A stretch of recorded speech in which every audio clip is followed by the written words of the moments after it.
박현경 기자의 인사이드 아메리카. 네, 오늘은 개인소득세 세금 보고 마감일입니다. 세금 보고를 아직 안 하셨다면 오늘까지 하시거나 연장 신청을 하셔야 되겠는데요. 자, 박 기자 어서 오십시오. 네, 안녕하십니까. 오늘은 이 정치인들의 세금 보고 관련 소식을 좀 이야기를 나눠보도록 합니다. 네. 요즘 아주 많은 정치인들이 이 세금 보고를 서를 공개하고 있어요. 왜 그렇습니까? 네, 이 내년 민주당 대선에 도전한 경선 후보들이 많지 않습니까? 이들이 잇따라 세금 보고서를 공개하고 있습니다. 엘리자베스 워렌 상원의원, 커스틴 질리브랜드 상원의원, 네. 그리고 이곳 캘리포니아주 카말라 해리스 상원의원 등은 줄줄이 세금 보고서를 공개했습니다. 먼저 이 사회주의 기운을 풍기지 않은 가운데 가장 공정하고 또 청렴할 것 같다는 평가를 받는 엘리자베스 워런 의원부터 좀 살펴보겠는데요. 네. 워런 의원은 일주일 전에 10년간 매해 IRS에 제출한 소득 신고서를 공개했습니다. 가장 최근 것인 회계년도 2018년의 소득 신고와 소득세 납부를 보면요. 부부 합산 소득 90만 달러에 소득세로 20만 달러를 냈습니다. 네. 그리고 2017년 말 트럼프 세제 개혁이 있었지 않습니까? 그렇죠. 네네. 이로 인해 개인소득세 최고 구간 세율이 37%에서 35%로 낮춰졌는데요. 이 워렌 의원 부부 같은 경우 소득세율은 22%를 약간 넘습니다. 그래서 세율로 보면 상류층하고는 거리가 멀지만요. 사실 미국의 4인 평균 가족 소득이 6만 달러가 채 안 된다고 해요. 네. 그러니까 그런 부분은 감안하셔야겠고요. 이 워런 의원은 재선 상원의원 연봉 17만 6천 달러와 또 이 하버드대 로스쿨 교수 출신으로서 11권의 저작물 인쇄 수입 32만 5천 달러를 신고했고요. 일세가 꽤 되네요. 네, 그리고 하버드대 로스쿨 교수인 남편 40만 달러가 넘는 소득을 함께 신고했습니다. 그렇군요. 자, 민주당 소속 의원 가운데 가장 먼저 이 소득 신고와 세금 내역을 밝힌 납부 네. 내역을 밝힌 사람은 커스틴 질리랜드 상원이었죠. 네, 지난달 말에 이제 세금 보고를 가장 먼저 공개를 했는데요. 뉴욕 연방 하원이 된 지난 2007년부터의 관련 서류를 다 제출했습니다. 남편과 세 자녀를 두고 있지만 부부 별산 신고였고요. 이 질리브랜드 의원은 지난해 4월 15일 IRS에 제출했던 2018년도 텍스 리턴에서 21만 4천 달러의 소득을 신고한 것으로 나타났습니다. 이에 모두 2만 9천 달러의 세금을 냈고요. 그래서 세율로 따지면 13.5%에도 못 미치는 낮은 세율과 또 소득 구간이라는 분석이었습니다. 이 질리브랜드 의원 같은 경우 힐러리 클린턴이 국무장관으로 발탁돼 비계된 상원 의원직에 임명된 것을 포함해서 3선인데요. 연봉이 16만 7천 달러입니다. 이는 연조가 더 낮은 워런 의원보다 적은 것이고요. 이 밖에 또 저술 인세로 5만 달러, 자본소득 손실 3천 달러를 신고한 것으로 나타났습니다. 그런 거 하면은 이거 캘리포니아주 카말라 해리스 의원은 무려 15년치 자료를 공개했어요. 네, 어제 이제 공개를 했는데요. 잘 아시다시피 해리스 의원은 캘리포니아주 검찰총장 지냈고요. 그랬었죠. 초선 3년 차입니다. 네. 그래서 공개한 15년 자료 중에 2018년도 소득세율이 단순 계산으로 36%를 넘어서 최고 소득층으로 확인이 됐는데요. 한 해 동안 190만 달러를 번 것으로 파악됐습니다. 그래서 낸 소득세는 모두 70만 달러였습니다. 어유 카멜라 해리스 의원은 예상했던 것보다 소득이 상당히 많은데요. 네, 이 190만 달러라는 게 네. 해리스 의원 혼자 번 게 아니고 부부 합산입니다. 사실 남편 소득이 대부분인데요. 남편이 돈을 잘 버는군요. 네, 해리스 의원 자신은 초선 상원 연봉 15만 7천 달러고요. 그리고 이제 해리스 의원은 자신의 인기가 높아지니까 올 초에 이 첫 책을 펴냈는데 이 저서로 순수입 32만 달러를 벌어들였습니다. 하지만 빚도 있어서 순소득은 40만 달러였고요.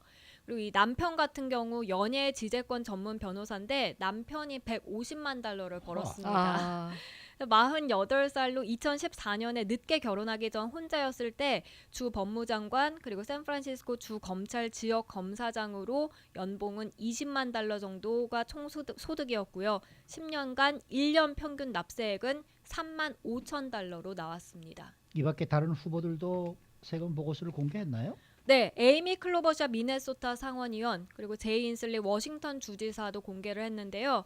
클로버샤 의원은 29만 9천여 달러, 인슬리 주지사는 20만 3천여 달러 소득을 신고했습니다. 그리고 사실 가장 관심을 모으는 이 민주당 경선 후보가 바로 버니 샌더스 상원의원이잖아요. 네네. 야권 대선 후보 중 지지율 선두를 달리고 있는데 샌더스 의원은 마감일인 오늘에 맞춰서 세금 보고서를 공개하겠다고 예고한 상태입니다. 아직 안 나왔죠? 네, 아직 네. 안 나왔습니다. 근데 이 대선 후보들이요, 세금 보고를 한 내역을 공개해야 되는 게 의무는 아니잖아요? 네, 현직 대통령이나 대통령 후보가 자신의 이 소득을 공개해야 한다는 그런 명문화된 법은 사실 없습니다. 근데 1972년 이 닉슨 대통령의 워터게이트 사태 이후에 관례적으로 이제 대선 후보들은 자신의 소득 신고서를 공개해 왔는데요. 그래서 많은 이들이 이 워터게이트 이후 세금 보고서를 공개하게 됐다라고 알고 있는데, 근데 LA 타임스가 오늘 보도한 건 사실 이 이슈는 100년이나 더 된 정치 싸움이라고 전했습니다. 그리고 이렇게 세금 보고서를 공개하게 된 시발점이 바로 이곳 캘리포니아주에서 시작됐다고 전했습니다. 이거 캘리포니아에서 뭐 어떤 일이 있었는데 그런 거예요? 1922년 4월 14일에 티포트 돔 스캔들이 터졌습니다. 이 월스트리트저널이 일면 탑뉴스로 보도한 건데요.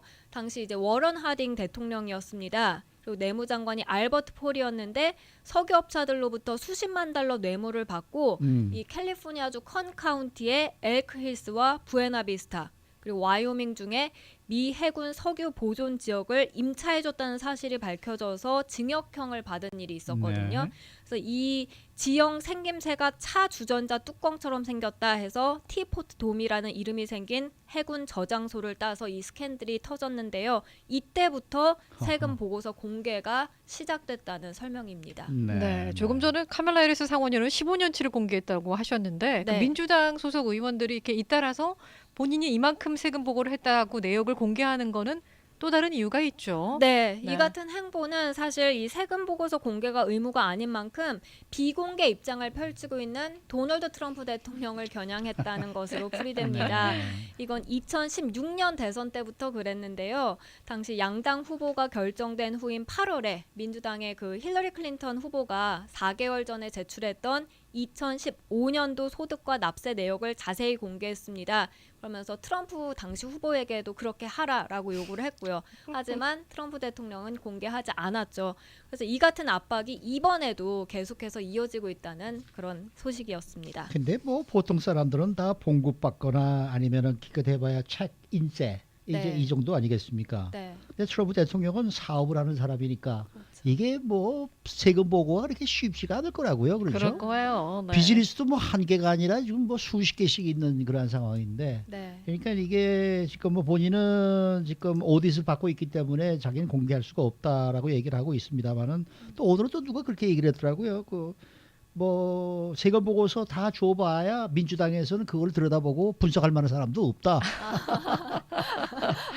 이런 아, 얘기 또 이제 백악관에서 누가 담당자 그런 얘기를 하고 그랬던데 어쨌든 트럼프 대통령의 아마 세금 보고서가 공개가 된다 그러면 아마 수천 페이지는 되리라고 봅니다. 그렇죠? 네. 네. 정말 누가 그걸 앉아서 그걸 또 분석을 할지 그것도 문제인데 우리 세 명도 같이 세금 보고서를 공개할까요? 수고 많으셨습니다. 네, 고맙습니다. 네, 박현경 기자였습니다.